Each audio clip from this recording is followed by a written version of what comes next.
Bom dia, né? Que a graça e a paz, Senhor, seja sobre a vida de cada um aí. A gente está extremamente alegre de ter esse momento e principalmente pela temática que a gente escolheu, né?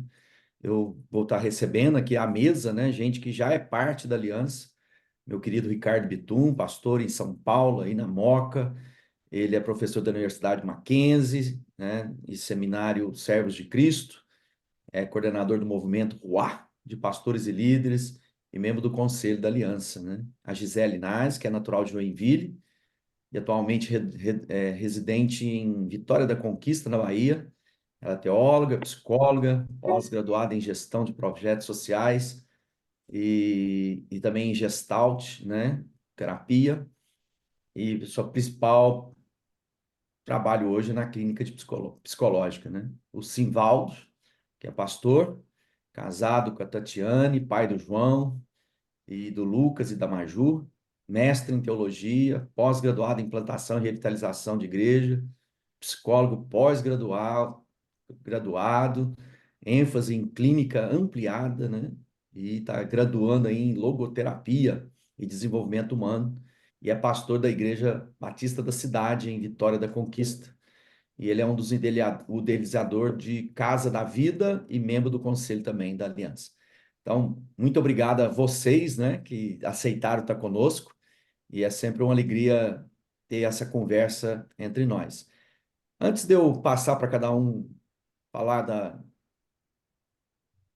do tema, né, que a gente escolheu, eu quero explicar o tema, né, e por que dessas reuniões nesse momento que a gente está fazendo online. Na verdade, a gente, já há alguns anos, a gente tem feito encontros à mesa, e tem sido um tempo de trazer juntos, né, num ambiente de amizade, de conhecimento, líderes, né, do Brasil e de fora do Brasil, para conversar sobre temas importantes para o momento da igreja brasileira.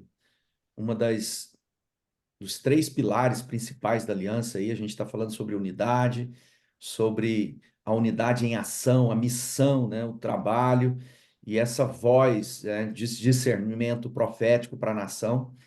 E E o Encontros à Mesa nasce para colaborar com esse processo. Primeiro, para a gente falar mais sobre a aliança e todo mundo conhecer a aliança. Segundo, para a gente entender o momento que nós estamos vivendo como igreja e propor juntos, né? Descobrir aí reflexões e propor, quem sabe, direção e soluções para a nossa vida como igreja no Brasil. O tema escolhido vem a partir de uma reflexão que nós tivemos para preparar o encontro à mesa presencial, sobre o que nós poderíamos trabalhar no encontro. E uma das coisas que surgiu é conhecer as dores, né? E não apenas pensar quais seriam as dores, mas juntos falarmos sobre as nossas próprias dores, de maneira que nós possamos ter uma compreensão melhor da boca das pessoas que estão sofrendo com elas, né? E não apenas olhando na nossa perspectiva, porque aí nós vamos ter um ponto de vista muito distinto um do outro, talvez a gente consiga pegar algum espectro, mas não todo ele. Mas se a gente estiver juntos falando sobre isso, pode ser que a gente possa compreender melhor e cooperar, né, com os pastores e líderes do Brasil nesse momento. Então a gente pensou que nós vamos ter três ou quatro encontros até o nosso encontro presencial. E o primeiro tema passa por isso. Depois a gente vai falar sobre nós vamos falar sobre a polarização, que é um tema que tem estressado muitas comunidades, né? E eu acho que esse é o momento. Então, eu quero agradecer a todos por estarem conosco, principalmente os nossos painelistas aí, como o Cassiano bem colocou. Eu queria começar com uma oração.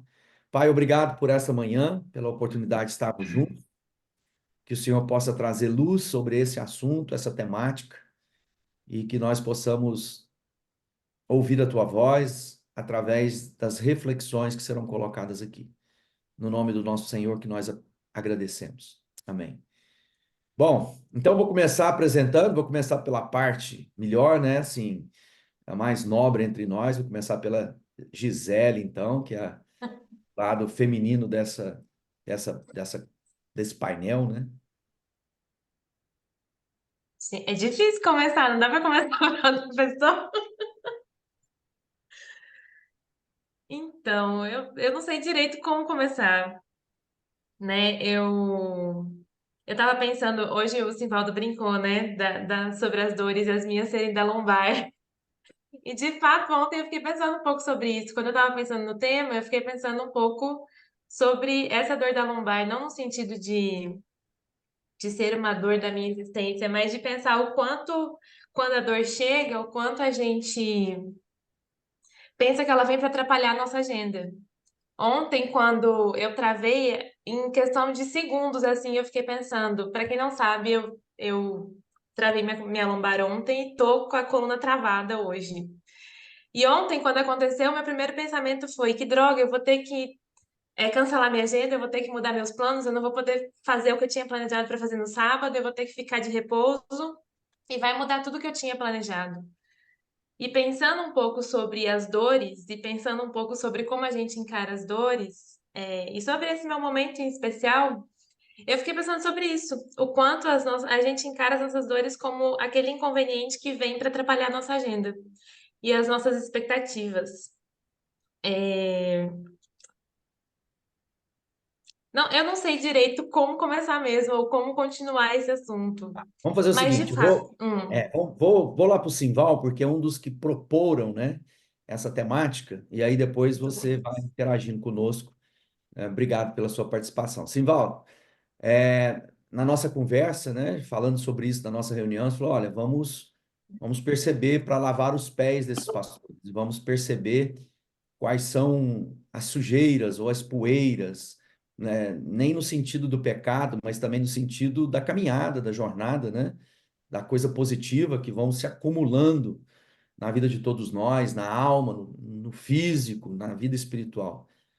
Falando sobre esse tema, Excelente. né? Você Boa. poderia apresentar aí essa introdução para nós? Excelente, Ogálvaro. Obrigado, querido. Bom dia, irmãos e irmãs. Graça e paz ao coração de vocês. E como é que a gente recebe alguém à mesa, né? Pensando na cultura dos tempos bíblicos, pensando no lugar do anfitrião, pensando em beijar o rosto, em ungir a cabeça, pensando em lavar os pés e pensando em honrar o convidado. Eu me lembrei das palavras de um pensador, quando ele disse que é papel do sacerdote lembrar as pessoas de que um dia elas vão morrer. Mas em tempos estranhos como os nossos, nós precisamos de um outro tipo de sacerdote. Sacerdote do tipo poeta, que possam lembrar os homens e mulheres de que eles ainda estão vivos. Então eu queria me aproximar dos seus pés, meu pastor, pastora, líder de organização, com música. Coloquei uma música aqui de fundo, não sei se está chegando aí. Queria me aproximar de você com poesia, queria me aproximar de você com reverência. Eu e Gi temos um professor chamado Jorge Ponciano. Ele é padre, deixou a batina para se dedicar à psicologia. E ele disse que quando estamos diante da intimidade de alguém, a gente precisa tirar as sandálias dos pés e se aproximar com muito zelo, com muita reverência, porque a intimidade é o lugar mais sagrado do mundo. Então é assim que eu queria me aproximar de cada história, de cada coração, de cada pessoa. Afinal de contas, estamos nos encontrando à mesa. E na tradição de Israel, ao receber alguém em casa e à mesa, o anfitrião colocava o aprendiz de escravo para lavar aqueles pés, como um ato litúrgico de honraria, mas também como um ato de cuidado, tendo em vista as vias não pavimentadas, né? Tendo em vista as longas caminhadas com sandálias nos pés. Então, a minha pergunta é: qual poeira nós trazemos nos pés? Tem uma canção aí, eu não sei se é um corinho, vocês podem me ajudar, mas a canção diz assim: para chegar até aqui, percorri milhões de milhas antes de dormir. Eu não cochilei. Qual é o caminho que temos percorrido? Quais as dores acumuladas na jornada? O pastor Ziel Machado diz que pastorear, dentre tantas coisas, é habitar na dor alheia. Nós vivemos na dor, nós habitamos na dor, nós estamos o tempo todo cuidando, cuidando, cuidando, e cuidando de um país fraturado, cuidando de uma igreja ferida. A professora Karuna Okajima Fukumitsu, também é uma gestalt terapeuta, ela diz que a gente precisa ter cuidado para a nossa ferida não provocar a ida da fé. As feridas têm a capacidade de promover a ida da fé, a ida da esperança, o esvaziamento do encorajamento. Isso põe fim à missão e a, o poeta, ele disse que a dor é inevitável e o sofrimento é opcional. Então, a minha pergunta hoje é: qual é a tua dor? Qual é a poeira que você traz nos pés? Quais são aquelas feridas não faladas, não pronunciadas, não ditas? Eu costumo dizer aqui no consultório de que quando a gente sente alguma coisa, mas a gente não expressa, eu sinto, mas. Presta atenção nisso, que é muito interessante. Eu sinto, mas não posso falar, afinal de contas eu sou pastor, pastora. Eu sinto, mas ninguém vai me entender. Eu sinto um cansaço, mas eu não posso parar agora. Toda vez que a gente sente, mas o que eu sinto, mas não expresso, se transforma em sintomas. E por vezes nós estamos lidando com os nossos sintomas e estamos tentando espiritualizá-los e tratá-los apenas na dinâmica da nossa espiritualidade, tendo em vista que, por vezes, foi colocado sobre nós um tipo de couraça, um tipo de fortaleza, diante das quais a gente não pode revelar as nossas fragilidades. E eu me lembro de um outro cantor, não me tenha por mal, mas esse cantor diz: eu não sou besta para tirar onda de herói, sou vacinado, eu sou cowboy. Parece que a gente não ouviu isso, parece que a gente ainda continua convivendo com a tentação da heroização dos líderes, e em nome dessa heroização, em nome dessa nossa incapacidade de mostrar as feridas, nós estamos adoecendo. E aí eu termino esse convite a gente mostrar um pouco a poeira dos nossos pés, abrir o coração, construirmos espaços de afeto, de cuidado, de sigilo, afetos de sacralidade no cuidado da intimidade do outro. Eu trago uns dados que eles não são encorajadores. Eles estartam a necessidade que temos de cuidado, de autocuidado e da construção de ambientes de mesa onde a gente pode mostrar a poeira dos pés, as dores do caminho, as feridas que por vezes estão roubando a nossa fé. Então, New York Times, uma pesquisa de mais de 10 anos, diz assim: pastores agora enfrentam dificuldades para encontrar um campo ou manter-se na igreja em que atuam. Sentem-se incapazes de corresponder às demandas da igreja contemporânea, convivem com sintomas de estresse e depressão, buscam formação acadêmica em outras áreas de atuação, flertam com a possibilidade de abandonar o ministério. Esse dado é alarmante. 90% dos pastores norte-americanos trabalham 55 a 70 horas semanais, 75% não se sentem adequadamente preparados para o ministério, 72% estudam a Bíblia apenas na preparação de sermões e estudos, 71% lutam constantemente com sintomas de depressão, 70% sentem-se estressados e consideram deixar o ministério, 70% não possuem alguém que consideram um amigo chegado. Quem vai lavar os seus pés? Quem vai tocar na sua ferida? Quem vai acolher a sua dor? 57% deixariam o ministério se tivessem outra fonte de renda, 50% se sentem incapazes de atender às demandas ministeriais, 50% deixam o ministério nos primeiros 5 anos e 38% estão divorciados ou em processo de divórcio. E, por fim, pastores agora sofrem de obesidade, hipertensão e depressão em níveis superiores à maioria dos americanos. Na última década, entre eles, o uso de antidepressivos subiu, enquanto a expectativa de vida caiu. Muitos, se pudessem, mudariam de profissão. E nós estamos aqui para cuidar do seu coração, meu irmão, minha irmã, para tocar os seus pés, para acolher o seu caminho e para ouvir quais são as dores que habitam a nossa alma, mas que por vezes não podem ser ditas, porque passamos a acreditar que as nossas dores devem ser ocultadas, silenciadas, porque afinal de contas temos que tão somente cuidar da dor do outro. Cuida de ti, depois da sã doutrina. Cuidem de vocês mesmos, e depois da igreja de Deus, a qual ele comprou com o próprio sangue. A gente quer tocar na sua dor. Amém. Muito obrigado, Simvaldo, pela poesia, pela reflexão aí, né? E queria conversar agora um pouquinho com meu querido Ricardo Bitum, né?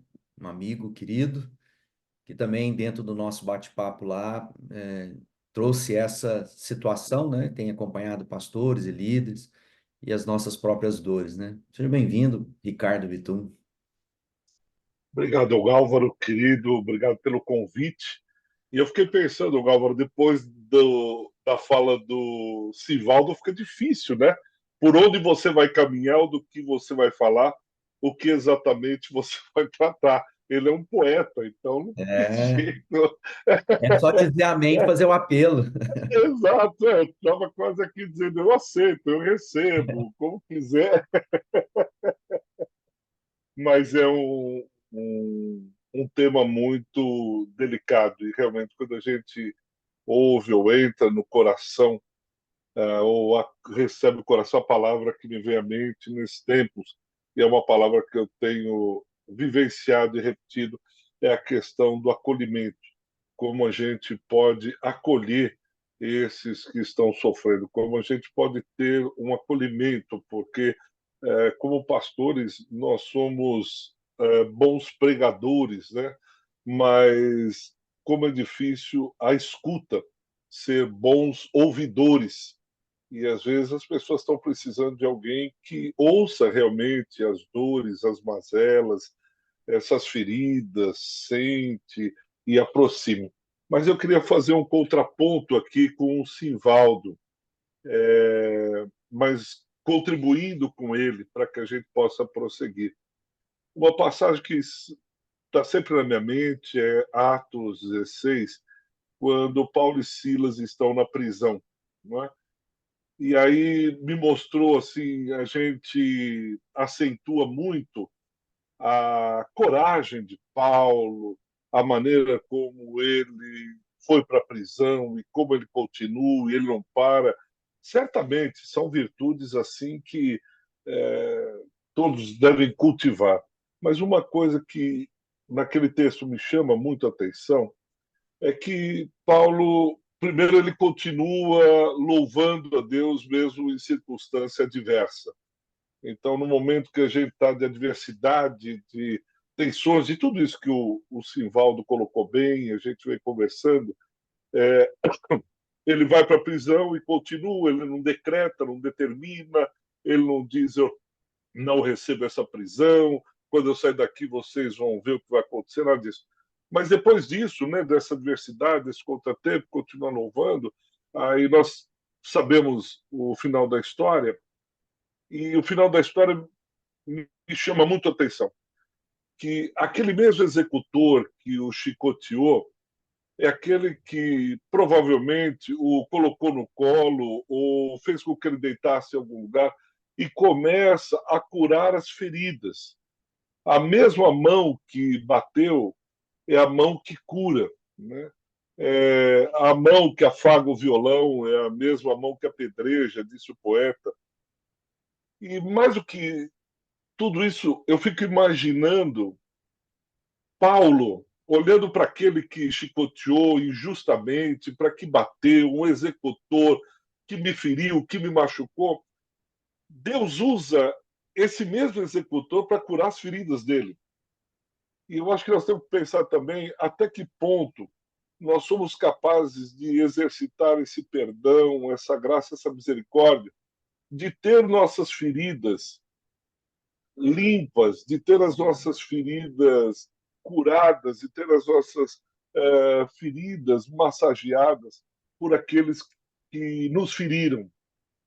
Como que é isso, né? Eu fico imaginando o Paulo deitado e o executor, o chefe da prisão, e passando a mão nas costas dele, ele, ai, tá doendo, tá doendo. Ele diz, ai, desculpa, Paulo, desculpa, eu vou mais devagar, peraí.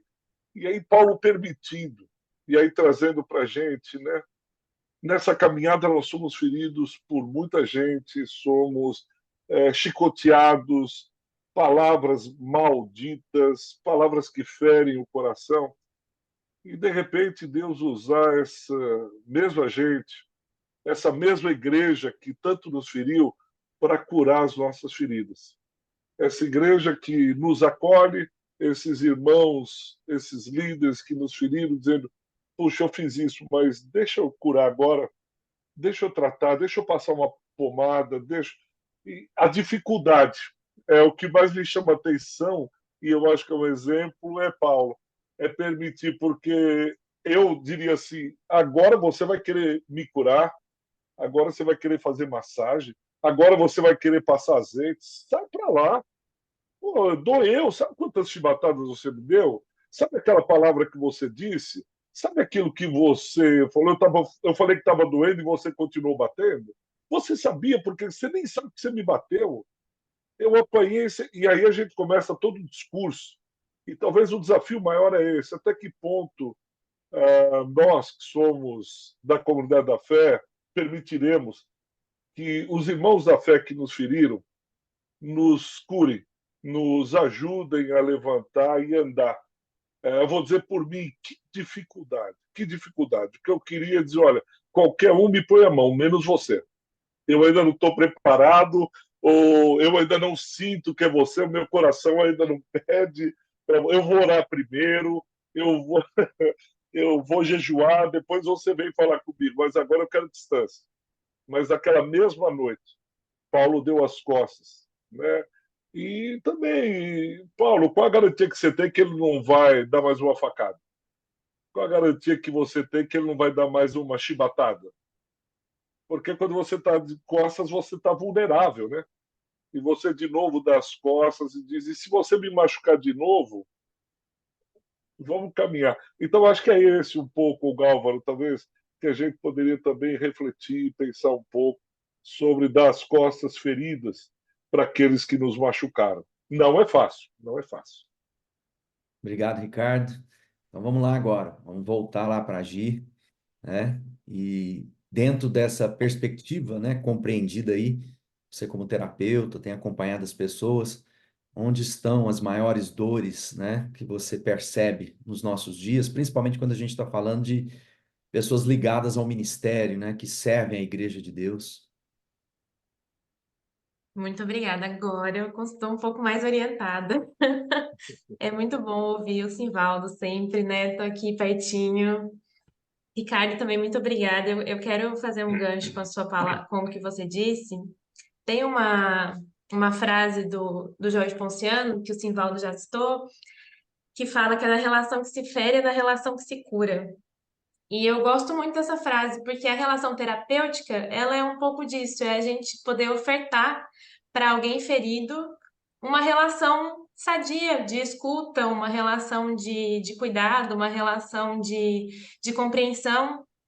E pensando um pouco sobre o que Simvaldo falou, no sentido das nossas dores não expressadas, eu fico pensando um pouco nisso e trazendo até um pouco do que eu trouxe no começo, do quanto a gente tem espaço na nossa agenda para pensar nas nossas dores, não num sentido de me tornar vítima do mundo, num sentido de falar, poxa, eu sofro, isso aconteceu comigo, só eu sofro, mas no sentido de que essa dor ela possa fazer com que eu encontre a dor do outro com respeito, por compreender. Eu não sei, as minhas dores não são as mesmas as do Simvaldo, mas se as deles dói tanto, se as dele doem tanto quanto as minhas, eu chego nesse lugar com mais respeito, com mais cuidado, é, e não necessariamente para curar a dor do outro. Talvez a gente não tenha esse poder, mas porque agora a gente tem a consciência de que a gente sofre, a gente tem dores e a gente está juntos nesse sofrimento.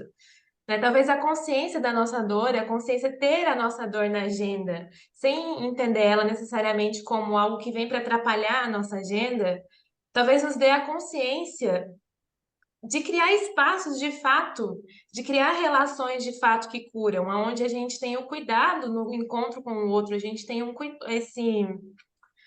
esse zelo pelo outro. não de curá-lo, mas de que juntos a gente compreende a dor do mundo a partir da nossa dor. Então eu consigo fazer parte da dor do mundo porque eu compreendo que a minha dói. E é nessa sensibilidade que eu vou desenvolvendo a partir do momento que eu entro em contato com as minhas próprias dores que eu consigo encontrar o outro, respeitar o outro, zelar por aquilo que é do outro e oferecer para o outro um lugar seguro, sem menosprezar aquilo que ele está sentindo. Eu tenho uma paciente, ela é muito engraçada, porque toda semana ela vem e ela fala assim: eu não sei porque eu tive isso, não aconteceu nada de significativo. E aí teve um dia que eu falei para ela, parece que a gente só se autoriza a sofrer quando acontece alguma coisa de fato significativa, né? Porque no dia que o pai dela faleceu, aí ela sofreu, aí ela se sentiu autorizada a sofrer. Mas essas coisas cotidianas do dia a dia que a gente às vezes não presta atenção, a gente vai dizendo, eu não posso lidar com isso aqui, eu tenho que deixar isso aqui de lado, isso aqui está só atrapalhando a minha agenda. E aí a gente vai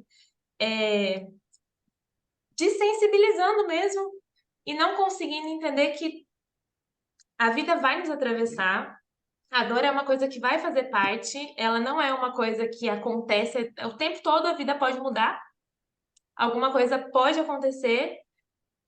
E quando a gente tem essa consciência, talvez a gente consiga oferecer para o outro, de fato, um espaço de cura nas nossas relações. E é Obrigado, isso. obrigado. Bom, essa é uma conversa bacana demais, né, para a gente poder perseguir. Eu queria falar sobre alguns aspectos, né?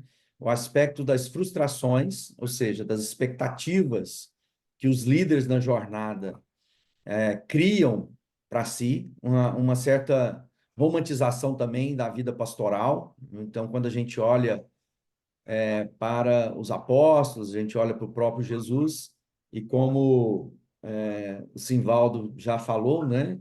Que esse pastorear é habitar na dor do outro, ou seja, é se identificar também com a dor do outro. Mas, ao mesmo tempo, é sofrer as nossas dores de cada dia.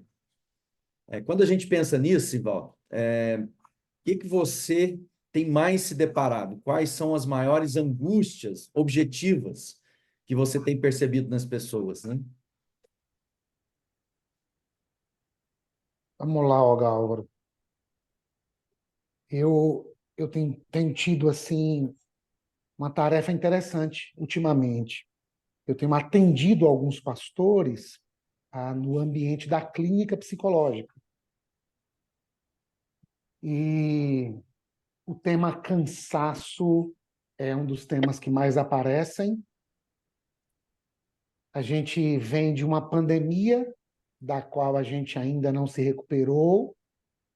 E em meio à pandemia, a gente viu o nosso chão ser rachado, né? A gente viu o nosso país dividido, famílias cindidas por essa polarização político-ideológica. E assim, isso aparece aqui no consultório de uma maneira muito interessante, assim, pastores dizendo o quanto se sentem cansados, inabilitados, feridos, e essa coisa da expectativa tem muito a ver mesmo. Assim, a expectativa de que a igreja compreendesse, a expectativa de que os irmãos, depois de 10, 15, 20 anos, não caíssem nas tentações do nosso tempo. Tem um dado da revista Piauí, que até o final de 2020, de todas as profissões avaliadas, pastores e demais líderes religiosos foram os que mais morreram com Covid-19. Olha que coisa! Nós somos um público altamente vulnerabilizado, né? E por que eu estou trazendo esse dado? Porque a sensação que eu tenho é que, às vezes, nós vamos para a fronte da batalha acolher os feridos, mas parece que a gente não aprendeu a se proteger. Parece que assim, parte do nosso cansaço, parte da nossa frustração, parte da nossa incapacidade de lidar, inclusive, com um vírus, porque assim, as pessoas se protegeram, mas os líderes religiosos disseram: a gente tem que continuar fazendo culto, a gente tem que ir no velório, a gente tem que visitar as pessoas no hospital. Um amigo meu, pastor, um querido aqui de próximo, da minha cidade, ele disse assim, enquanto eu estiver cumprindo a missão do reino de Deus, eu não pego o Covid. Resultado, seu filho pegou Covid, também pastor, foi parar na UTI e quase falece. Então, assim, eu quero fechar esse raciocínio pensando que talvez parte do nosso sofrimento, cansaço, frustração, sensação de incompreensão, tenha a ver com a nossa incapacidade de proteger um pouco o nosso coração. Parece que a gente romantiza a missão e o nosso fazer, o nosso labor, o nosso trabalho. A gente se lança na dor alheia sem levar em conta, ó, Gálvaro, o que você mencionou, também nós temos as nossas dores, nós temos as nossas feridas e nós precisamos de tempo para cuidar delas. Porque quem vai cuidar de quem cuida? A sensação do pastor é que, às vezes, em nome de cuidar do outro, além de se cansar, ele se frustra, porque, à medida que cuida, cria uma expectativa de quando estiver ferido, vai ter um carcereiro para cuidar dele. Que bom que Paulo teve essa experiência. E que a gente se abra também para ter essa experiência, até porque a gente vive, às vezes, não permitindo que o outro acesse as nossas dores. E, por fim, um dos pastores que eu atendo, ele me disse assim, eu falei, você tem descansado, cara? O que você faz quando descansa? Ele é de uma outra cidade, veio para a Vitória da Conquista, e aí ele falou assim, não, eu tenho meus momentos de hobby, lazer, eu vou na pizzaria, eu saio com alguns amigos. Eu falei, de onde são os amigos? Aí ele falou, são todos da igreja. Aí eu falei, entendi. Assim, legal ter amigos na igreja, muito bom. Mas vocês falam sobre o quê? E aí ele não sabia mais responder, porque ele disse, a gente só fala sobre trabalho. A gente só fala sobre ministério, sobre agenda, sobre ganhar almas, sobre edificar os ministérios. E pastores esquecem que são humanos. E aí eu brinco que em Jesus de Nazaré vemos o ser humano como o ser humano deve ser e Deus como ele é. E o Jesus de Nazaré fala que está com sede, o Jesus de Nazaré está cansado da caminhada, o Jesus de Nazaré pede oração, o Jesus de Nazaré chora, e, por fim, o Jesus de Nazaré mostra as feridas para Tomé. E aí, Bitum, fantástico te ouvir, porque parece que Paulo aprende a mostrar a ferida para o carcereiro, porque primeiro aprendeu com Jesus, que mostra a ferida para Tomé. A sensação que eu tenho é que pastores que têm dores, pastores feridos, eles encontram cura e curam a comunidade à medida que mostram suas dores. Tomé passa 3 anos e meio vendo Jesus poderoso e não se rende e não o reconhece. Quando toca na ferida, Tomé cai de joelhos e diz, Senhor meu e Deus meu. Talvez a capacidade de mostrar as nossas feridas pode ser um caminho de cura para a gente e para a nossa comunidade. Acho que é mais ou menos isso. Bom, Ô, quero... Álvaro, posso pegar uma carona aqui? Claro. Pode ser? O pastor Paulo está com a mão levantada. No segundo momento, a gente vai abrir para a interação de todos. Nesse primeiro momento, a gente vai manter só o pessoal do painel. Depois a gente vai... Se você quer fazer uma pergunta que está nos acompanhando, manda aí no privado que eu faço a pergunta em seu nome aqui para os nossos painelistas. Bitum. Pegando uma carona aí, a gente lê no Evangelho de Lucas, capítulo 5, é outra cena que me marca muito. Jesus entra na sinagoga no dia de sábado e lá ele percebe, né, algo que parece que ninguém percebia ou ninguém viu ou não se falava o assunto, que era um homem com a mão mirrada, um homem que tinha uma mão defeituosa. E os escribas estão lá na sinagoga para ver se ele vai curar, vão ver se ele vai seguir a lei, vão ver se a liturgia vai ser concretizada, etc. E aí Jesus diz que Jesus percebeu, né? Ele olhou e viu no ar que os escribas e os fariseus queriam pegá-lo, se ele curaria ou não no sábado, para ter algo para acusá-lo. E aí a Bíblia diz assim, mas Jesus, conhecendo os pensamentos desses homens, ele aponta lá para o homem da mão mirrada, o texto diz mais ou menos assim, e diz aqui, olha, levanta, te põe em pé e vem aqui para o meio. E eu fico imaginando o homem com a mão mirrada, ele quer esconder, né? Eu tinha um tio que não tinha braço, ele tentava disfarçar, eu quero passar desapercebido, né? Faz de conta que eu tenho um braço, hoje põe um braço, enfim, faça alguma coisa para não mostrar a tua dor, para não mostrar, e Jesus diz, ó, se põe em pé e fica no meio. No momento que a gente está vivendo, a gente diria, por que Jesus quer expor essa pessoa? Por que Jesus não vai até ele, leva ele para tomar um café, diz, olha, eu sou Jesus, eu vou te curar, e etc. Por que Jesus precisa expô-lo? E eu sempre fiquei pensando, por que precisa fazer isso? Faz quietinho lá, cura sem ninguém perceber. O senhor já fez isso outras vezes. E ele levanta e põe, né, em roda. Ele pergunta para os fariseus: é lícito ou não é lícito curar no sábado? É lícito fazer o bem ou o mal? É lícito salvar a vida ou matar? Quer dizer, ele faz perguntas profundamente existenciais e pastorais. Perguntas profundas e expõe aquele homem. Eu morreria de vergonha. Eu diria, Jesus, se o senhor quiser debater teologia com escribas e fariseus, chega neles e fala, mas deixa o homem aqui. E aí ele olha para o homem, depois de expô-lo e diz, estende a tua mão, né? Coloca a tua mão, mostra para todo mundo a tua dor. E aí quando ele mostra a dor, quando ele mostra o sofrimento, aquilo que o encolhe, aquilo que o faz mal, Jesus o cura, diz que a mão foi restituída. E eu acho isso fantástico, porque a gente precisa expor, às vezes, a dor. A gente precisa ir para o meio mesmo, dizer, está doendo. Precisa vencer essas barreiras, né? E na minha ética, na minha politicamente correto, não exponha. E Jesus não expõe, porque na exposição eu vou curá-lo. Eu quero que ele mostre essa dor, né? Parece que foi Shakespeare que diz: todo mundo é capaz de dominar uma dor, exceto quem aceite. Todo mundo é capaz de dominar uma dor, exceto quem aceite. Então é como Jesus ele expõe a tua dor. E aqui na comunidade nós vamos curá-la. Mas precisa expor.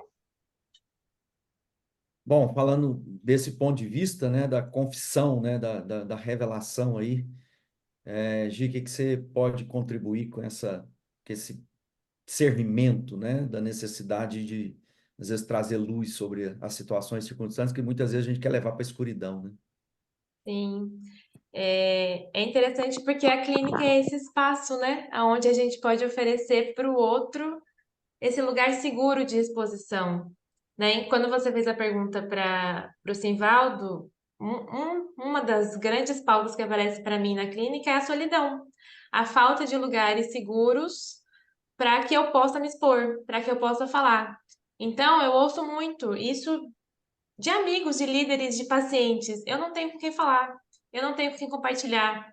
Às vezes até tem, mas eu tenho medo de falar disso, que é muito delicado e parece que as pessoas elas não estão abertas ou dispostas para ouvir isso. E é interessante que, por exemplo, quando a gente atende, né, a gente observa tudo, a pessoa como ela tá, o corpo dela. E esses dias eu atendi uma menina que ela estava muito agitada, batendo o pé, e eu falei, vai falando, só fala, sem se preocupar com o que eu vou ouvir. Eu falei, vai falando. E ela foi acalmando. E foi interessante ver, eu ainda apontei para ela, falei, você está vendo a reação do seu corpo? Como muda à medida que você fala? A gente não está resolvendo seu problema, mas você está encontrando um espaço, não aonde você só pode falar, mas aonde você é escutada. Você é verdadeiramente escutada, onde não tem problema você falar o que você está falando. Então, eu acredito, por ver isso todos os dias na clínica, que existe sim um processo de cura à medida que a gente tem coragem de expor e falar das nossas dores. Bom, pensando nessa característica, né, que o Simvaldo até citou, que é a questão dessa coisa de eu sou o herói, eu sou o responsável, eu vou dar conta. Eu queria fazer dois contrapontos, né? Nós vivemos em dias que as pessoas estão excessivamente fragilizadas pelas crises pessoais Então há também essa coisa que ficou conhecida aí como mimimi, né? Então a pessoa está sempre, e temos aqueles que também não gostam de parecer ou confessar sua dor, que aí ele cria uma figura que não se sustenta, né, até o fim, e que em algum momento isso vai quebrar. O sistema religioso hoje, principalmente de como os pastores são contratados ou despedidos, né, dentro do sistema eclesiástico que a gente vê, né? Então, os pastores são funcionários, né? E um funcionário que começa a ter crise, que começa a revelar suas dores, talvez chegou a hora de trocar ele, porque ele já não nos serve tanto. E aí a gente tem o pêndulo que vai para o outro lado, que são aqueles líderes, então, para que ninguém faça isso comigo, eu vou ser o dono da igreja. Então, agora eu sou o chefe e eu atropelo todo mundo que queira me ferir, né? Então, qualquer pessoa que me levante, que se levante contra mim, eu vou ser o algoz. Como é que a gente contrabalanceia, né, esse homem e mulher de Deus, que precisa ser piedosa, precisa ser resiliente, mas ao mesmo tempo, como nós, como igrejas, comunidades estabelecidas, tratamos os nossos líderes e que muitas vezes estão desistindo porque eles não podem ter amigo na igreja, porque se ele falar qualquer coisa, aquilo vai cair no conselho, na diretoria da igreja, aquilo vai ser pauta e aquilo vai ser uma possível demissão, né? Ou pelo menos um alerta aí. Como é que a gente lida com isso, Simbaldo? Gálvaro, eu penso que, assim, pensando em categorias teológicas, né? Pensar a encarnação, pensar o próprio João capítulo 13 deixa claro que Jesus, sabendo que havia chegado sua hora, sabendo de onde ele havia vindo e para onde ele estava indo, e que o Pai havia colocado toda a autoridade debaixo dos seus pés. Ou seja, esse Jesus, o nosso Senhor, ele sabe bem quem ele é. Ele não está em crise de identidade. Ele não está precisando provar nada para ninguém. Desde o batismo / tentação, Jesus está ouvindo a voz do Pai dizer: Tu és o meu filho amado, alegria da minha vida. Tem um áudiozinho aberto aí. Então, Jesus, ele parte do princípio de que, sabendo quem é o Pai, sabendo quem ele é, então ele cumpre a missão. Então, assim, eu penso que a gente precisa, como pastores e líderes, a gente precisa resgatar essa coisa da identidade. Quem nós somos e a quem servimos. Quem nós somos e a quem servimos. E Jesus, que sabe quem é, de onde vem, para onde vai, e que o Pai colocou toda a autoridade debaixo dos pés, ele vai aos pés dos discípulos. Ele pode ir servir, não para provar alguma coisa para alguém, mas ele pode ir servir sabendo quem é o Pai, sabendo quem ele é e sabendo para quem o Pai o enviou. Então, deixa eu traduzir isso.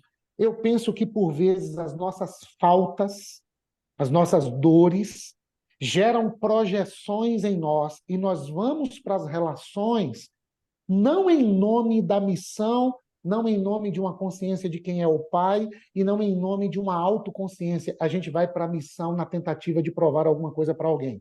E é exatamente a tentação no deserto, né?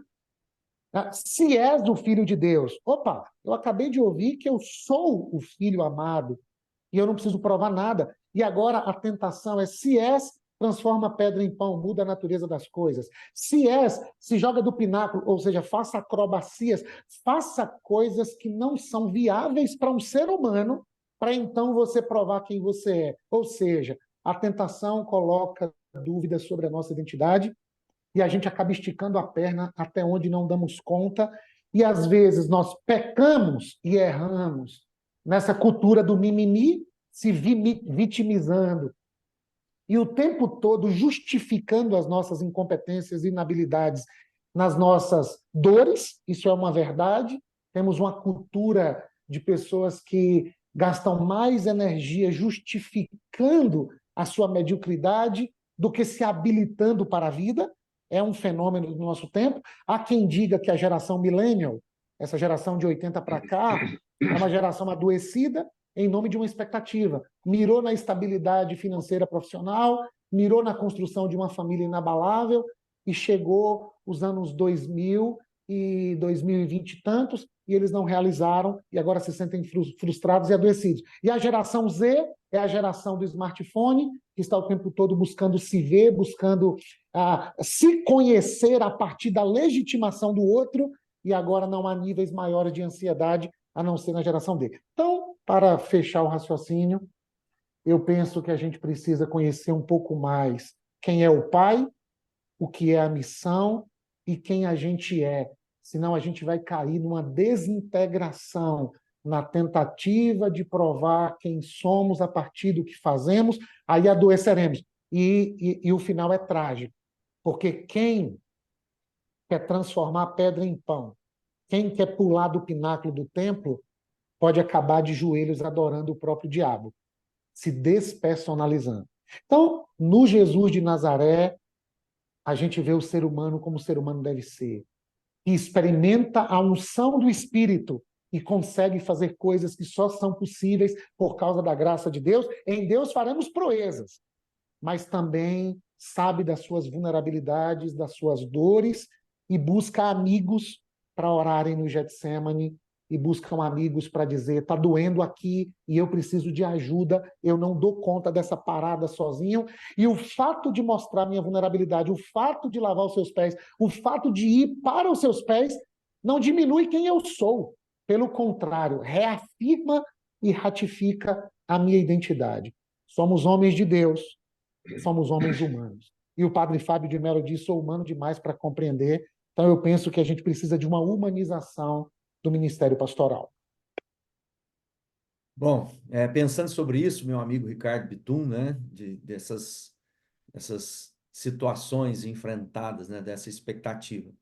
Nós falamos aqui sobre a situação, olha, cuida das escrituras e de ti mesmo. Então, há uma necessidade de olhar e de um cuidado com a minha vida em Deus. Ao mesmo tempo, as escrituras dizem, né, aquele que quiser salvar a si, vai perder sua vida. Como é que a gente contrabalanceia esse cuidado pessoal com essa idolatria pessoal, né? Então, o que interessa é se eu estou feliz, se eu estou contente, se isso é produtivo para mim, e às vezes o chamado ministerial é essa dor do outro, esse sofrimento com o alheio, e de que gente que não vai aplaudir, gente que vai abandonar, e que a gente tem que seguir sem que essas... Enfim, como é que as dores não nos deformam, né? É impressionante tua sensibilidade, Galvão, como você pegou, porque eu estava pensando nisso, né? Como conviver nessa linha fina, nessa linha tênue. E conforme a gente ia falando, etc., mas a gente o tempo todo está nessa linha fina entre ter cuidado de ti mesmo, e eu acho que lá é intencional essa palavra de Paulo a Timóteo, primeiro, tem cuidado de ti, e depois da doutrina. Então, cuida de ti mesmo, porque acho que foi o Leonardo Ravenhill que diz que Deus deu a ele um cavalo e uma mensagem, e ele matou o cavalo e perdeu a mensagem, né? Porque viveu muito pouco e uma vida muito intensa, essa correria, não cuidou dele mesmo. Então, sempre assim, tem que cuidar de ti e da doutrina. E, ao mesmo tempo, essa questão que você levantou, né? Mas, olha, também existe essa questão não da individualidade, mas do individualismo. A individualidade é sadia, está tudo certo, mas o individualismo, esse ego doente, egocentrado, autorreferente, etc. Então, eu creio que a vida cristã é essa vida vivida pela fé, onde você vai caminhar sempre. Há um livro, né, chamado Paixão pelo Paradoxo. Não é antitético, mas é paradoxal. Então, você vai ter muitas coisas, e eu acho que a vida é esse caminho onde você vai pisando, você vai caminhando no caminho, você não vê o próximo passo. E buscando sempre esse equilíbrio sadio, sempre buscando essa maneira de até onde eu não estou sendo egoísta, até onde eu tenho que cuidar de mim, e essa caminhada. E eu acho que essa é a beleza do ser humano. Eu sou muito assim entusiasta do humano, dessa criação de Deus, que é impressionante, né? Como que essa vida é desafiadora, não tem um caminho pronto, não tem uma receita, são passos de fé em que você vai olhando as escrituras, vai dando esses nortes, os irmãos vão dando essas limadas e nós vamos andando. Não tem um caminho pronto. Eu acho assim, o que nós estamos conversando aqui, não existe esse. Alguém falou, Robert McShane, né? Não é o Reverend. Então, eu acho que é isso. A gente vai pisando e as coisas vão acontecendo. E falta, às vezes, coragem para a gente enfrentar a vida, andar como comunidade de fé, dando passos e caminhando, etc. E momentos que, para cuidar, falar um pouco de cuidar de si, é um texto que me chama a atenção quando eles estão na última ceia e Jesus diz que alguém vai traí-lo, um dos 12 iriam traí-los, e eles perguntam, né? Manda João perguntar, porque João é aquele que reclina a cabeça no peito do mestre. Reclinar a cabeça no peito do mestre é ouvir o coração do mestre. Parece que João, quando eles querem saber da intimidade, olha, esse negócio é muito pessoal, tem que ser com o João. Por que com o João? Porque ele é o único que consegue encostar a cabeça no peito do mestre e ouvir as batidas do coração dele, aquilo que vai, a vida que flui do mestre. Então pergunta para ele porque ele vai saber, não há, o mestre não tem segredos com ele. E eu penso que é isso, nós precisamos estar de quando em quando, acho que não é todo dia, né, que ele reclinava, mas a gente precisa estar constantemente buscando reclinar a cabeça no peito do mestre, porque aí nós vamos escutar algumas coisas tão íntimas e tão profundas que não vão permitir que nós não caminhemos nem por um extremo nem pelo outro, mas a gente caminha exatamente segundo as batidas do coração do mestre, e aí nós estamos seguros, curados e saciados. Bom, uma das coisas que nós líderes, né, precisamos aprender que a nossa vida precisa de companheiros de jornada, né? Então, por isso que é uma comunidade da fé e talvez uma das primeiras coisas ou um primeiro sintoma de dores a pessoa é o isolamento, né? Então, eu fui ferido, eu vou me resguardar, eu vou me afastar. Jesus, nas suas dores, levou os amigos para orar com ele, né? Então, olha, trouxe vocês para velar comigo. Então, e às vezes a gente faz o contrário, né? Estou vivendo um problema, então eu preciso me afastar para cuidar de mim, como se as pessoas fossem o problema na minha vida. E aí eu preciso de amigos, de companheiros de jornada. Solidão tem destruído, né, a identidade das pessoas. Nós não conseguimos nos ver, não conseguimos nos consolar a nós mesmos. Nós precisamos uns dos outros. E talvez esse seja o maior desafio, que na vergonha ou na ferida, ou no desapontamento, as pessoas vão se afastando. Pode falar, Vitor. Você falando isso me lembrou um texto de Atos 13, quando Paulo e Barnabé são separados, né, para a primeira viagem missionária, e eles vão e encontram Timóteo. Timóteo já é alguém grande, etc., dá um bom testemunho. E Paulo vai falar justamente das questões ligadas, doutrina, etc. Mas quando ele encontra Timóteo, acho que vocês todos aqui lembram o texto, Paulo vai circuncidar Timóteo. Agora, você imagina um jovem, você está falando de intimidade, de vergonha, você imagina um jovem, sei lá, 17, 18 anos, não sei exatamente, a Bíblia não fala a idade dele, e você expor as suas vergonhas, como eram chamados, né? Na mão de alguém que você conheceu, e ele diz: olha, nós não precisamos circuncidar, porque aí estão um grupo que quer retomar essa. Não precisa.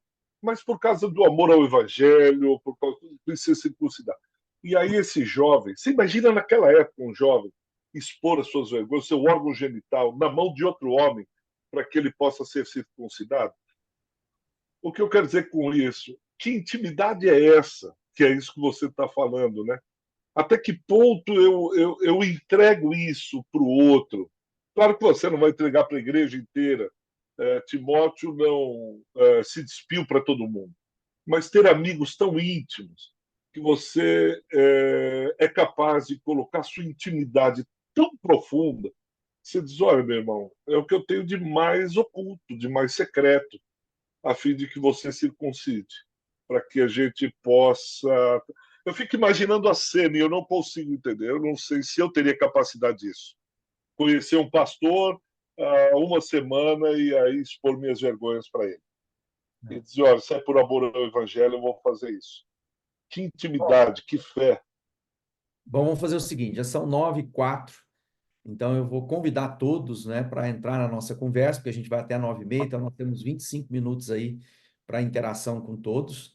Então, desde já, eu quero dizer que tem sido boa a reflexão, né, e a gente pode ampliar isso agora com mais e mais pessoas. Se você quer formular uma pergunta, eu gostaria que você fosse assim, bem objetivo, para que a gente tenha a oportunidade de mais pessoas participarem. E coloca aí no Zoom aí, tem uma mãozinha aí que você coloca para levantar, que eu vou vendo a fila e vou passando para todos passar. Mas eu não sei se a Gisele quer falar alguma coisa antes de eu passar para os demais, né? Porque na rodada aí ela. Não, tá tudo certo. Tá todo mundo arrasando aí. Eu acredito que para se ter amigos, a gente precisa ter coragem. Isso é um fato. Ouvindo o Ricardo e o Simvaldo, eu fiquei pensando o quanto o encontro com as nossas dores, eles nos humanizam. Às vezes a gente está tão distante das nossas dores que a gente vai se perdendo nesse processo de humanização, né? Então, eu vou começando a me sentir melhor que o outro, vou me sentindo superior ao outro, e aí eu vou me afastando do outro também e de mim mesmo. Então, talvez ter um espaço para encontrar as nossas dores na agenda seja esse lugar onde eu também consigo, em algum momento, encontrar a vulnerabilidade do outro e aí ter coragem de desenvolver essa relação íntima, que não é fácil e exige coragem. Obrigado. Bom, então nós vamos no nosso bate-papo aqui. Vou lá para o Valdir. Bom dia, Valdir.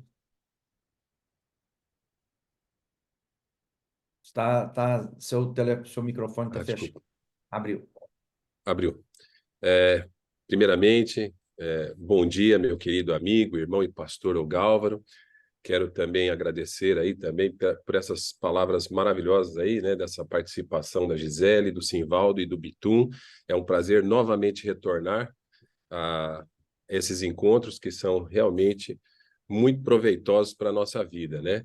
E eu vou ser objetivo, porque eu sei que essa live e essa explanação sobre a dor, ela é profética, ela deve ter atingido pelo menos 99% daqueles que estão assistindo aqui, que estão participando.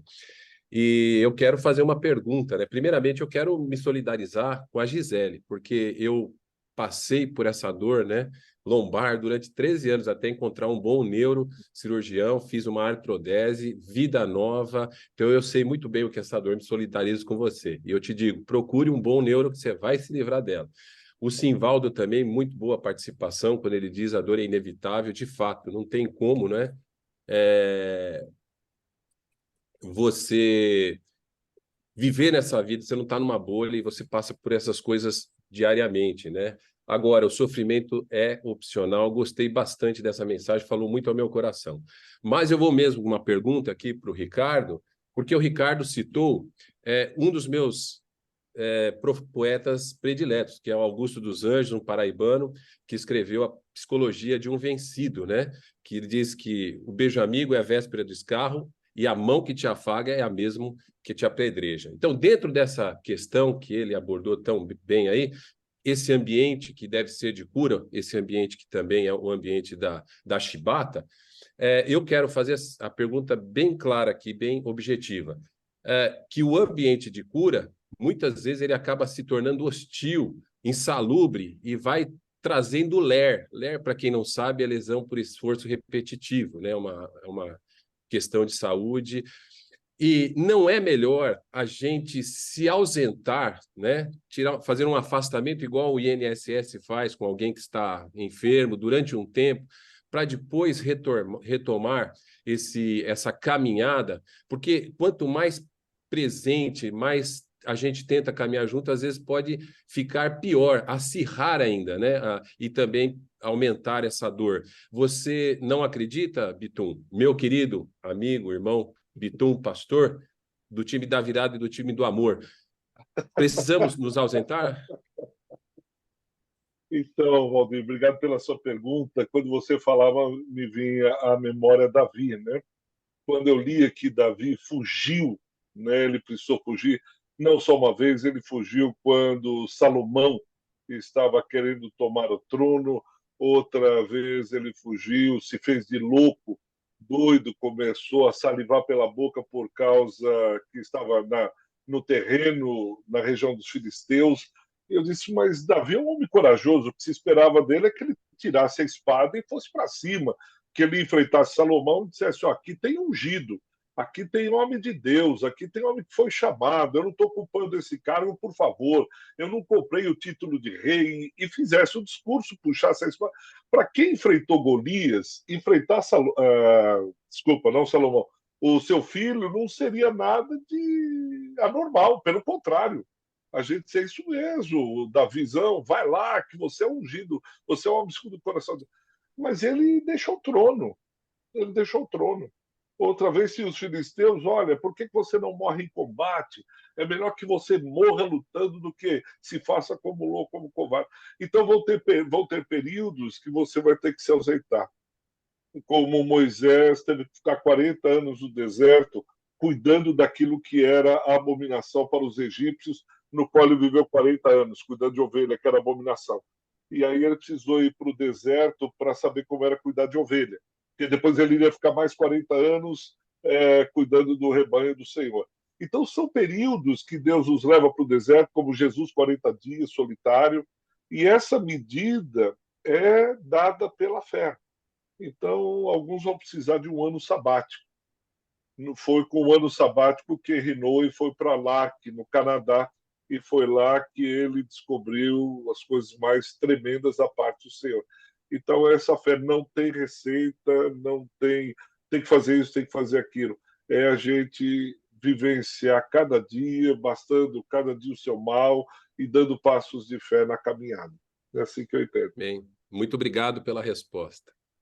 Bom, quando a gente pensa, né, esse ano sabático que o Bitum falou, de volta eu trago lá para as estruturas, né? Então, que estrutura é essa que vai liberar o seu obreiro, vai manter o sustento dele durante um período, né? O ano sabático não precisa ser exatamente um ano inteiro, né? Mas de um período para que isso possa viabilizar a cura nas feridas ou até que a pessoa precisa de descanso mesmo, né? De renovar as forças, de entender o que está por vir, de se desvincular de algumas coisas que ficaram para trás. Então, esse é um desafio para nós, como igrejas, né? De pensar a respeito aí dos nossos pastores e obreiros.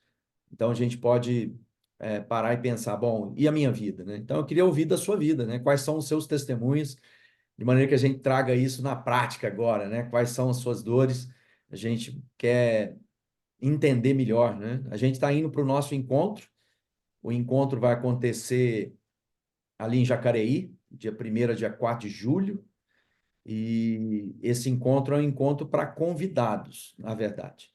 Mas se você quiser apresentar o seu nome para o conselho, você vai falar com o Cassiano, né? E aí a gente vai tentar encontrar essa vaga, porque são 70 vagas apenas, e cada conselheiro está de posse de um número de vagas. Então, a gente não tem muitas vagas, a não ser que não haja a participação dos que foram convidados por esses conselheiros. Então, Cassiano está aí no grupo, você pode falar com ele direto depois no WhatsApp, né? E fazer isso. Vai ser uma alegria. Bom, Sivaldo, falando sobre essa situação, né? Sistemática, às vezes, do sistema eclesiástico, como a gente tem que pensar essas estruturas para dar uma condição saudável, né? De novo, eu quero reforçar que pastor tem que olhar para Jesus, e Jesus é sacrifício, é entrega, a gente sabe sobre isso, mas também não adianta o enfermo tentar ficar curando outro enfermo, a gente precisa ser curado nas nossas vidas para poder ajudar, né? Como é que a gente contrabalanceia tudo isso, né? Excelente, Ogálvaro. A nossa comunidade está estudando o Evangelho de Marcos, do servo sofredor, do Jesus que está o tempo todo conjugando verbos ao ponto da gente perder o fôlego lendo o Evangelho escrito por Marcos. Mas me é muito curioso, porque no capítulo 1 de Marcos, verso 37, Jesus tira um tempo para oração. Já no capítulo 1, é muito legal. E ele está orando de madrugada sozinho, e os apóstolos descobrem que ele está lá, e o verso 37 diz assim: todos estão te procurando. Em outra tradução, todos te buscam. Ou seja, os desafios pastorais com os quais convivemos hoje, Jesus conviveu com eles lá atrás. Muita demanda. A seara é grande, os cearenses são poucos, para fazer menção ao pastor Carlinhos Queiroz. Sempre haverá mais trabalho do que pessoas para fazê-lo. Só que Jesus frustra a expectativa dos seus apóstolos e a expectativa dos demandantes. O verso seguinte diz: respondeu Jesus, vamos para outro lugar, para outros povoados vizinhos, para que também lá eu pregue. Foi para isso que eu vim. Então, assim, eu fico pensando nessa capacidade de Jesus de saber qual é a missão, de ter autodireção, de saber até que ponto eu sirvo aqui e agora preciso me dedicar ali, e não fazer da dor do outro tão somente a sua agenda. Porque senão a gente cria uma sacralização da dor alheia e a gente não considera os nossos limites. Todos estão te buscando, pastor, pastora, líder da organização. No entanto, existe uma outra agenda. E agora, em Marcos capítulo 6, um texto que é conhecido, Jesus olha para os seus apóstolos que estão correndo de um lado para o outro e não tem tempo nem de comer e nem de beber, e no verso 31 ele diz: venham comigo para um lugar deserto e descansem um pouco. Eu penso que a gente precisa humanizar, para além do ministério pastoral, as nossas estruturas eclesiásticas. A gente precisa ter conversas com as lideranças, presbitério, diretoria, conselho das nossas igrejas e ensiná-los a olharem para nós como aqueles que carregam dores, como aqueles que precisam descansar. E isso não vai ser ensinado apenas verbalizando. Isso vai ser ensinado quando a gente se propor a levá-los também ao descanso. Então, imagina comigo você preparando um encontro à mesa com a sua liderança e perguntando para a sua liderança como anda o cansaço, a disposição, quais são as suas dores. E aí o pessoal começa a chorar e cada um começa a dizer: eu estou cansado, meu casamento, minha vida financeira, eu estou na andropausa, eu já não tenho aquele fulgor de outrora.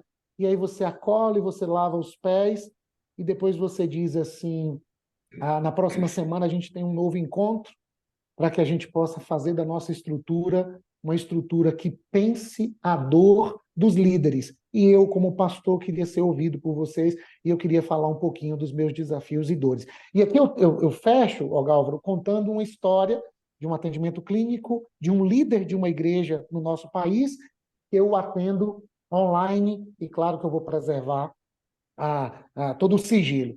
Mas outro dia ele me disse: Simvaldo, eu estou te procurando, porque eu já estou no psiquiatra, faço terapia, mas eu precisava de alguém que conhecesse o universo do ministério. Eu disse: pois não, um atendimento online. E ele me disse: eu pisei na bola, eu estou envolvido com garotas de programa, com sexo virtual, a minha vida acabou e a minha esposa descobriu, eu estou envergonhado e eu convivo com ideação suicida. E eu o acolhi, e depois de algumas sessões ele me disse: Simvaldo, eu saí de novo com a garota de programa. E nós fizemos sexo. Só que eu senti falta de afeto, de beijo. E eu disse: peraí que eu não estou lhe entendendo. Você disse que na sua casa, no seu casamento, você tem afeto, beijo e cuidado, mas que o sexo não é bom. Aí você foi para uma aventura extraconjugal buscar sexo, mas lá fora você também quer afeto, quer beijo, quer abraço? Eu não estou entendendo. Aí eu disse, vamos tentar entender isso. Eu vou citar algumas palavras e você me responde. E eu disse para ele assim, sua mãe, porque ele já havia falado da relação com a mãe. Eu estou falando de um homem de mais de 60 anos. Aí ele disse, falta afeto. Aí eu falei, sua esposa? Ele disse, falta amor. Aí eu falei, suas aventuras sexuais? Ele disse, frustração e decepção. Aí eu citei o nome dele, fulano de tal. Aí ele disse, eu sou como uma criança procurando um colo, procurando acolhimento. Por que eu estou trazendo isso? É porque às vezes nós não lidamos com as nossas faltas, nós não acessamos as nossas dores e nós vamos projetando os nossos comportamentos a partir de dores não elaboradas. E a gente vai precisar, de algum modo, seja na terapia, seja com os amigos, tratar dessas nossas questões para a gente não entrar no frenesi da busca incessante por preenchimento da falta, inclusive no ministério pastoral. Alguns pastores, pastoras, líderes estão adoecidos buscando encontrar sentido no ministério pastoral, mas não elaboraram suas dores muito profundas, dolorosas e difícil de serem partilhadas, como o Bitum falou. Como é colocar sexualidade na mão de alguém para receber o cuidado, tendo em vista que isso dói tanto? Só se a gente parar um pouco. Só se a gente parar. E a gente precisa ensinar isso para as nossas estruturas. É um grande desafio para todos nós, né? Essa jornada.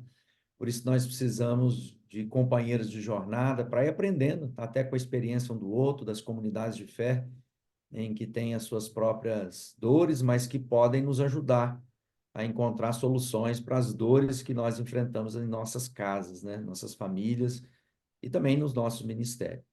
Bom, a gente está chegando próximo aí do final na nossa reflexão. Se alguém gostaria de fazer uma pergunta, esse é o momento adequado para que a gente possa dar tempo de responder e devolver a palavra aí para os nossos painelistas, né?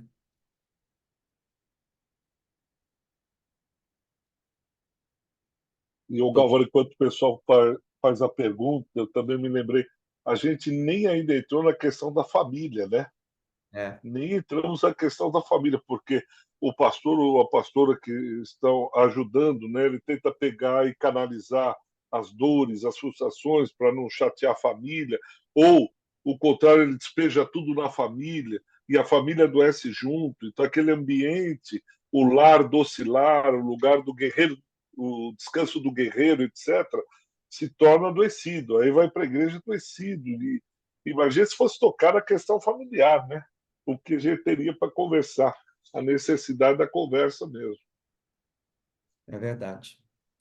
Franci. Bom dia a todos. Bom dia. Achei muito bom esse ambiente, esse espaço de diálogo, porque eu acho que às vezes falta no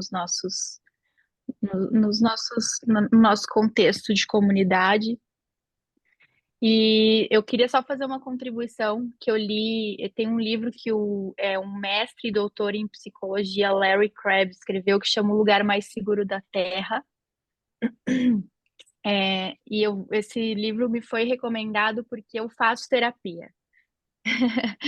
E também me foi recomendado outro livro que chama Introdução ao Aconselhamento Bíblico, que é um contraponto à busca por terapia nesse nosso tempo. E a gente vê, né, cada vez mais líderes eclesiásticos buscando se desenvolver nesse aspecto. Então, são dois livros que eu recomendaria.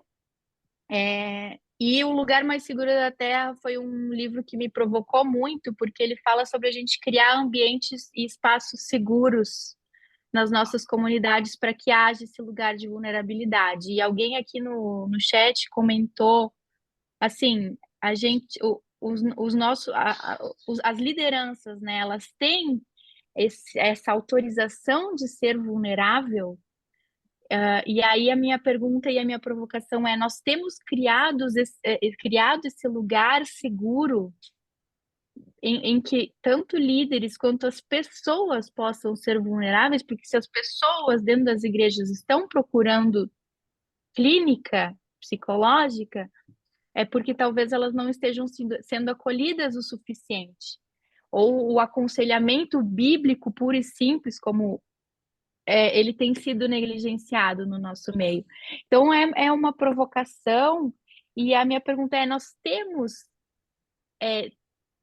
a minha pergunta para os painéis, nós temos desenvolvido esse lugar seguro dentro das nossas comunidades? Benção. Obrigado, Franciele.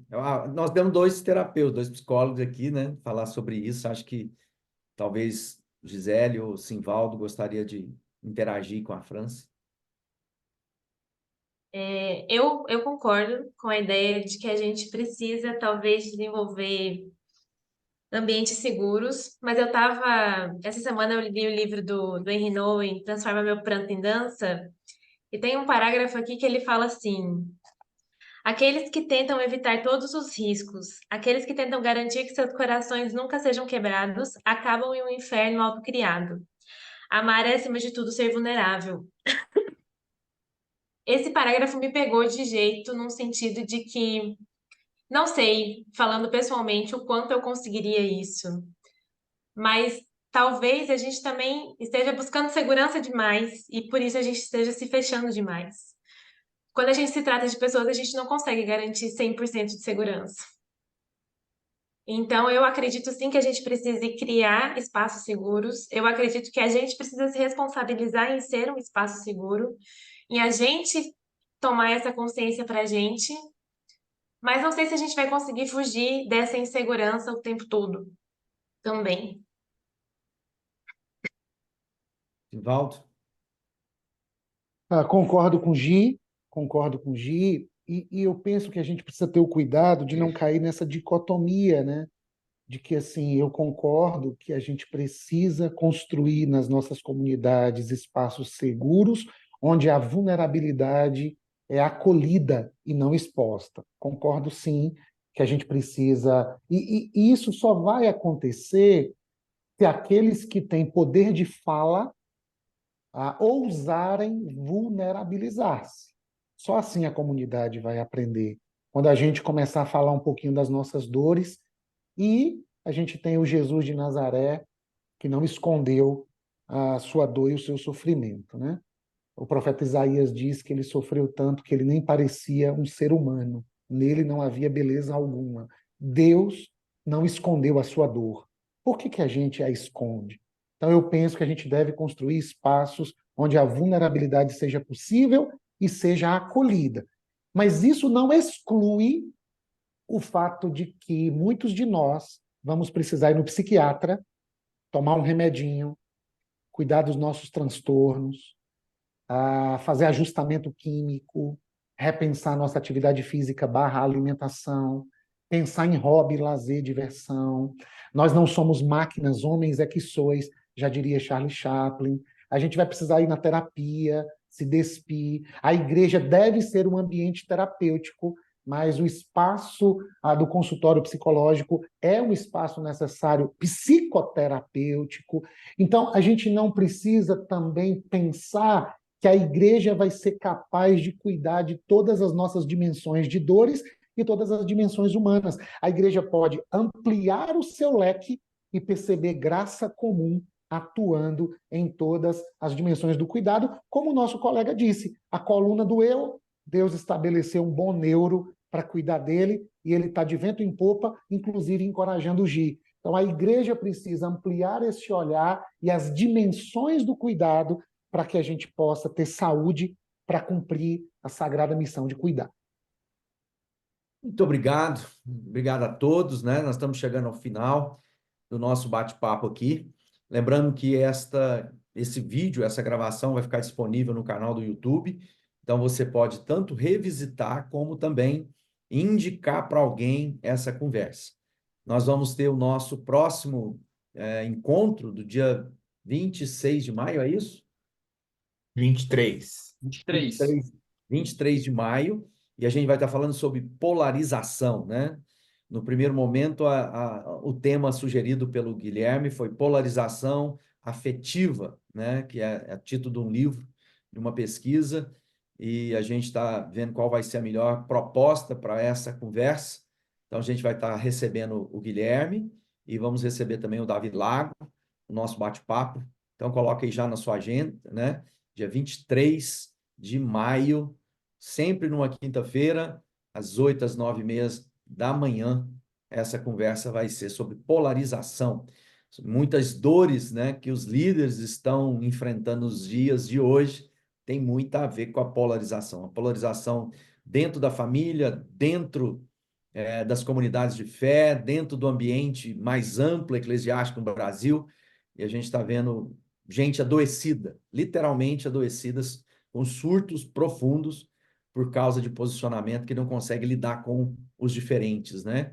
Com os pensamentos diferentes. A gente tem tentado encontrar um caminho meio emburrecido, né? Onde todo mundo pensa igual, e isso não é saudável, né? Nós precisamos dos contrapontos, mas precisamos ter ambiente da conversa boa, porque muitas vezes as pessoas não sabem conversar com os diferentes sem ofender, né, a outra pessoa.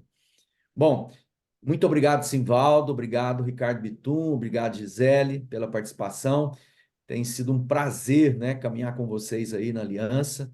E eu quero fazer um apelo. Se você ainda não sabe da Aliança e quer saber mais e quer participar, né, desse movimento, que nós entendemos ser algo bem importante para a nossa geração, procure-nos, nós queremos que você se afilie, que você faça parte, seja como pessoa física, seja como igreja, como ministério que atua nos diversos campos aí da vida, todos são bem-vindos a estarem conosco.